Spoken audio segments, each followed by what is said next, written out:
Le Tout-Puissant Créateur du monde fit naître de son pouvoir deux entités maintenant l'équilibre du monde qu'il venait de façonner. Grésus, le dragon de la lumière, Barbarus, le dragon des ténèbres.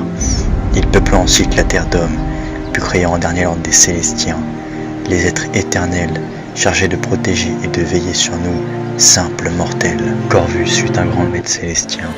Il fut trahi par les mortels qu'il aimait et fut enchaîné, torturé et abandonné dans les profondeurs du terrible empire Klenfer. Au fil des années, son âme pure s'embrasa dans les flammes de la haine qu'il éprouvait désormais envers les mortels, les Célestiens et le Tout-Puissant qui semblait l'avoir abandonné. Décidé à se venger, il déchaîna une nouvelle puissance née des ténèbres, nourrie par sa haine et sa colère et se libérant. Corvus s'allia au dragon des ténèbres Barbarus, qui trahit à son tour le Tout-Puissant, rompant l'équilibre du monde.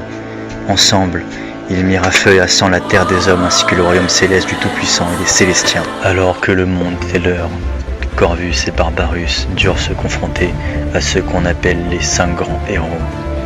Biako, le dernier Célestien, Léon, la guerrière fauve, Archer, l'esprit héroïque, Ukia, la magicienne du temps, Ishimaru, le prince du désert. Au terme d'une terrible guerre, Corvus fut vaincu par les héros.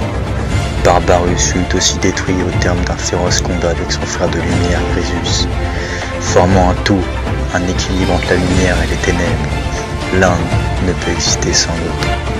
Alors tous deux disparurent. Il ne resta d'eux que leur âme immortelle endormie à l'intérieur d'un emblème sacré. Il est dit que leur corps renaîtra un jour et qu'ils s'éveilleront pour reprendre leur place originelle auprès du Tout-Puissant. Après cette victoire, les héros confièrent les emblèmes à deux de leurs frères d'armes, qu'ils choisirent pour être les gardiens des âmes.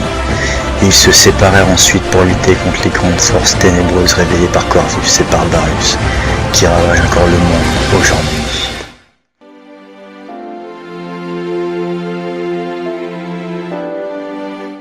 Sharkan, il est temps pour toi de me succéder en tant que gardien de cet emblème qui m'a été confié il y a bien des années.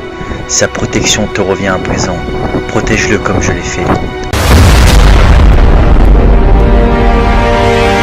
Hé, gardien de l'âme, donne-moi l'emblème du dragon de lumière.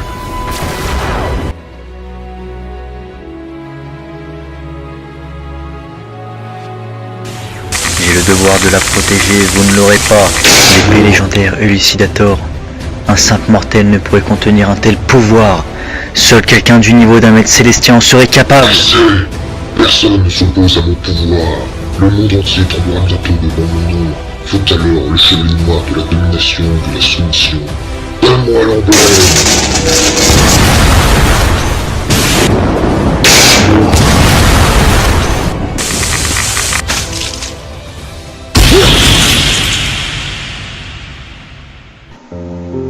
Désolé, Sharkan, je ne vais pas tenir très longtemps, alors écoute-moi bien. Tu détiens en toi une force dont tu n'as pas encore conscience. Pendant que tu te battais, j'ai ressenti une infime partie du pouvoir de Grésus en toi. Il t'a choisi. Tu es un élu, Sharkan. Ne laisse pas les ténèbres conquérir le monde. Je compte sur toi. Tu dois rétablir l'équilibre, Sharkan. J'aimerais tant rester avec toi.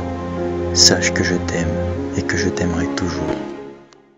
Hé, gardien de l'âme, donne-moi l'emblème du dragon de lumière.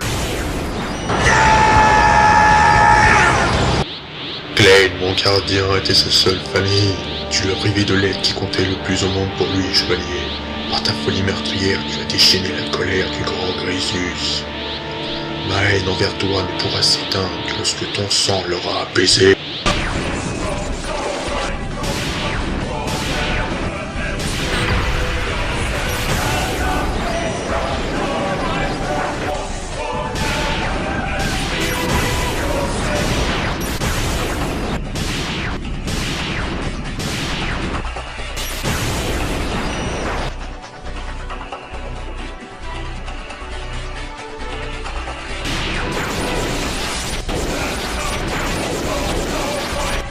Maudit dragon.